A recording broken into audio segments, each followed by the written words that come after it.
Maybe tunaweza anza, sijui kama kwanza, sijui sasa hii story ndio anataka niwapee. Kuna kitu moja tunasemanga. Ng'ombe kitu ya kwanza kabla hata tusome mambo ya breeding. Kuna vitu mbili tatu hauwezi ukakuwa na ng'ombe kama hujafanya. Kitu ya kwanza ni hiyo unasikia Njuguna akiita fonda security. Mambo ya chakula. Mambo ya nini? Chakula. Napigianga Njuguna anamwambia cows don't eat excuses. Yaani ng'ombe ikuli excuse. Excuse hata ukifanya ni excuse unajua iliisha usiku.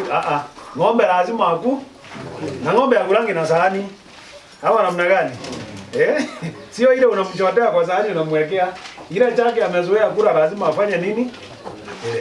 So kitu ya kwanza kitu tunaita fonda security. Hiyo lazima ujue uko na ng'ombe wangapi na watakula kiasi gani na muda gani. Unaelewana? Niko na ng'ombe wangapi, si ndio? Watakula kiasi gani na kwa muda gani. Hiyo uhakikisha kwanza umefanya nini? Umetenga. Na nikiwaambia hivyo ni sababu mimi kama mkulima nimepitia mengi. Mimi kwanza hivyo unasikia nilianza kufuga ng'ombe nikaweka ng'ombe huku Ruai. Ruai ni Nairobi. Sasa nikajiambia sasa kama nimeweka ng'ombe Ruai nitakuwa napata ile waste inatoka airport na nunua nyasi nyingine na Nakuru na shamba nyingine nilikuanga naona hapo iko na nyasi inauzwa nitakuwa nanunua wapi? Hapo. Naona mahali nilianzia.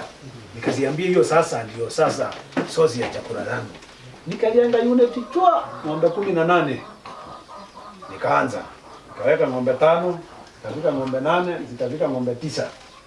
By the time zilikuwa zinafika ng'ombe 9, kukatokea kiangazi. Kukatokea nini? Kiangazi. Nyasi tulikuwa tunatoa Nakuru.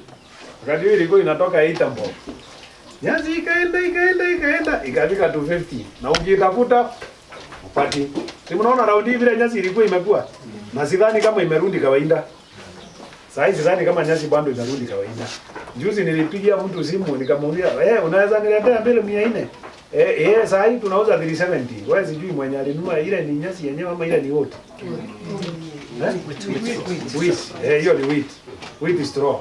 Wheat is straw unauziwa ngapi? 250. Sasa imagine hiyo wheat straw 250. Kilo ngapi? Hata ifiki 20, mkitaka tunapima. Iko 10, 12, 13 hapo. So ukiangalia kilo moja umenunua 20 something. 25 shillings. Tuseme for example. Sasa unaona? Sasa niambie wakati huo airport wakasema hapana, hii vitu watu wanakujia hapa kupelekea ng'ombe na zimekatazwa sababu zingine ziko na ndawa, hakuna kitu itatoka. Nakuru kimeumana. Airport kimeumana. Mahali tulikuwa tunaenda kununua tunyasi tumekata sababu ya kiangazi ya Imei. Unaona hiyo story vile ilitokea? Sasa mimi nakaa naangalia hivi, ng'ombe atakula nini? Na ukimwambia ng'ombe tulie utakula kesho hawezi sikia. Lazima haku. Nikatoka hapo sasa nikasema ng'ombe nitafanya nini? Nikaanza kuwapea sasa brand. Unaweza imagine ng'ombe akikula brand peke yake. Sasa hiyo nimepanda na chuka na kichwa inapalaganisha hata kazini siwezi tulia. Sababu ng'ombe sasa kila kitu imefanya nini? Nikafika mahali kaniambia hapana. Hao ng'ombe hapa mahali hapa sitobo. Wacha niwapeleke Meru. Kawapeleka Meru. Wapeleka Meru sasa ndio nikaanza kukondisha tushamba, kulima nyasi nini, nikaanza kununua tushamba twangu nini. Nikafanya makosa mingi. Unajua ukulima usiende ukope vile mtu mwingine anafanya. Hiyo ni kitu naweza kuambia. Usiende ukopi vile mtu mwingine anafanya. Utakuwa na safari yako, yule mwingine soma, ukikuja una modify kwako. Unasoma unafanya nini? So tukaenda hivyo of course sasa nikanunua mashamba nini. Wakati mmoja nikapiga hesabu mbaya. Umesikia niliwaambia ng'ombe lazima tuangalie atakula chakula kiasi gani? Kwa muda gani? Na ni wangapi? Mahesabu kama hiyo. Kwa nanunua. Mwambia ndio uko na pesa, lakini kuna wakati inaweza fika iwe hiyo pesa uko nayo hautapata kitu ya kununua. Kama vile inatendeka saa hii. Nikwambia saa hii uniletee Mboma Runs, utazunguka huko kote, serikali ilinunua ikipeleka Savo, ikipelekea wanyama huko, tukabaki. So ng'ombe usiseme utategemea chakula ya kununua peke yake. Lazima uwe unajua uko na basic kiasi, hiyo ingine utaongeza na nini? Na kununua. Tunaelewana? Na kama ni kununua, fanya timing. Nikisema timing, kuna wakati unapata hii nyasi bei iko chini, nunua mingi kama ya mwaka moja. Kama mimi napanganga chakula ya miezi 6. Saa hii hata watu wakikimbia, mimi sikimbii, sababu sasa najua saa hii naenda kukatikiwa Februari ikipita hivi, kama sijanunua ingine niongeze, ama sijavuna kwa shamba yangu, hapo inaumana. Sasa napimanga Februari sasa ni top up. Sasa ile nitaweka saa hii, nataka inipeleke mpaka Septemba. Unaona? Kutoka Septemba tena niruke mpaka Februari huko. Lazima ujipangie, lazima ukuwe na mpangilio. Tunaelewana? So usiende kufuga ng'ombe ujifurahishe, ama uende usome kwa magazeti. Unajua ni mambo mengi naangalianga. How I started with 1 cow and now I'm getting 10 million shillings a month. Hizo story mtu wangu, tofautisha kati ya story na reality. Ama namna gani? Na ndio maana unapatanga watu wanafikiria ng'ombe ni kitu, yani ile ukiingia manjeki inafanyika. Hakuna manjeki hapo. Hakuna nini? Manjeki. Mimi kwangu tuseme nakamwanga kama lita 350 hivi Alafu siku moja tukaenda, vijana wangu wakanisumbua, wanataka kuongezwa mshahara. Nikamwambia tufanyeni hivi si mnaona ile pesa napatanga kwa mwezi? Si unapatanga pesa mingi. Wakiona imekuja kama 1,300 karibu 1,400, wanaona hiyo mtu ni tajiri mkubwa. Nikamwambia tutafanya hivi, msiuze ng'ombe. Vitu ya kwanza msifanye nini? Msiuze ng'ombe yote huku, na ndamo wakunywa maziwa vizuri. Hiyo pesa yote nataka ikikuja iwe ni yenu. Lakini ununulia hao ng'ombe chakula na mlime mashamba na mfanye kila kitu. Nikauliza mnataka? Mmoja wao akajipiga kifua akasema ndio. Nikamwambia twendeni. Sababu mimi nilikuwa napiga hesabu, unaona hapa nikichukua hiyo pesa yote 1,400, 1,300, nikirudisha kwa chakula, kwa chumvi, kwa dairy meal, kwa ile pesa na walipa, na baki zero. Isipokuwa niuze Wakaenda wiki ya kwanza, si wamejipiga kifua. Nikamwambia ile niko nayo nitakuwa nauzia. Tukapigiana hesabu, silage nitakuwa nauzia shilingi 8, mtanunua vile imenunuliwa. Tukaenda tukapiga hesabu, tukakubaliana. Kabla wiki 2 ziishe, nitamwambia wewe chukua ng'ombe yako, mshahara yetu utulipe na uendelee vile ulikuwa unafanya nini, unaendelea. So wakati mwingine usiende usome story ya gazeti. Si wale wengi hapa nasikia mnaanza, usiende usome story ya gazeti. Anza na ng'ombe wale unajua kwanza unaweza manage, wakufundisha story wewe mwenyewe. Tunaelewana? So mambo ya ng'ombe, ile kitu ya kwanza, fonda security. Hiyo lazima ukue nayo. Na isipokuwa huku sijui kama kuna mashamba ya kulima mahindi, ile chakula cheapest ya ng'ombe ni silage. Tusindanganyane. Ile chakula cheapest ni gani? Silage. Kama kuna mahali pa kulima mahindi, hiyo ndio ile chakula the cheapest.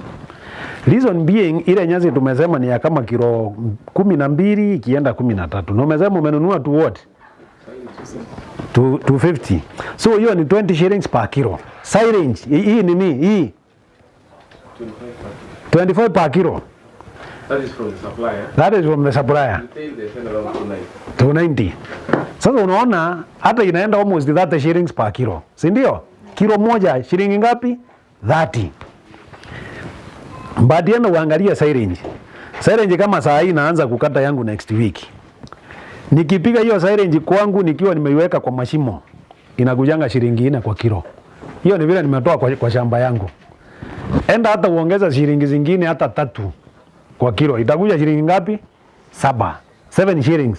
Na hiyo ni mahindi imesiagwa pamoja na kila Kwa hivyo nutrition value yake iko juu. Ile kitu tu haina ni fiber mingi because umekata umesiaga kama ijakauka.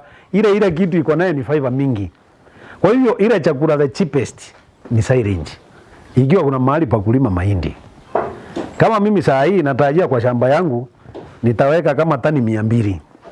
Na nikiwa sasa isipokuwa kashiringi vile kanauma, ningekuwa na pesa ningeenda niongeze tani nyingine kama 100, nikuwe na tani 300. Nikiwa na tani 300, najua hiyo chakula nitaenda miezi kama 6-7 bila kusumbuka. Lakini nikwambie, nikasema leo au ng'ombe na wanunulie hii nyasi ya miezi 6. My friend, labda niuze shamba. Because ukihesabu hiyo nyasi, ikiwa una chakula ingine yenye una supplement naye, ng'ombe ikule karibu hiyo kimoja kwa siku, sio ni 250. Ukipiga hii hesabu mwishowe utajikuna kichwa.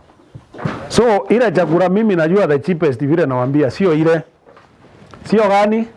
Sio ile. Ile chakula cheapest itakuwa ni hiyo silage, especially kama uko na mahali pa kulima nini? Mahindi. Ama kama unaweza inunua wakati iko season. Silage kama saa hii sijui kama kuna mtu amenunua hii kambagi hii kanini kanatengenezwa kwa kilo 50. Kuna mtu amenunua silage. Hiyo kakitu kama kako kanini kamoja kanatoka pesa ngapi? Drum ama chips.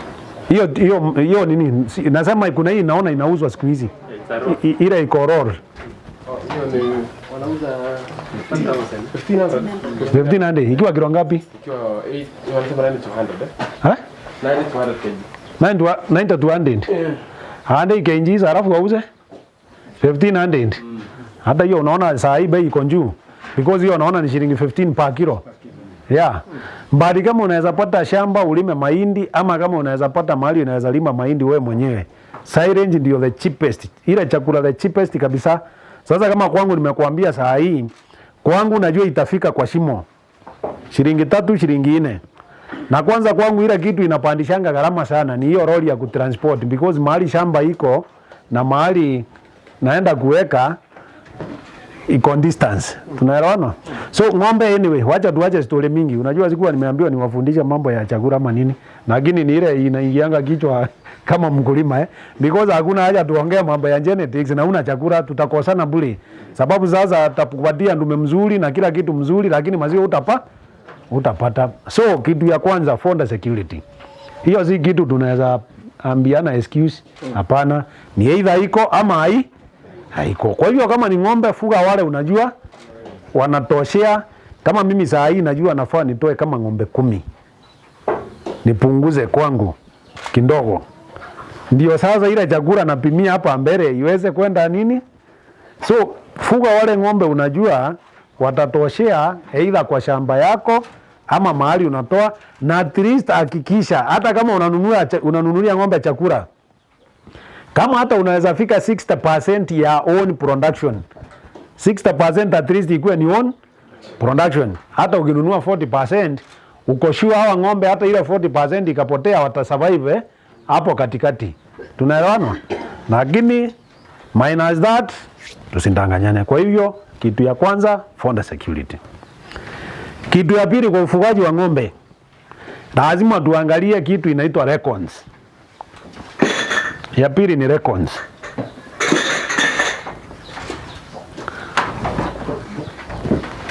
Sasa records nayo najua napendanga kufunza kama naandika.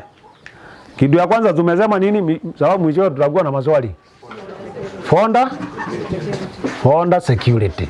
Hii lazima uhakikishe iko.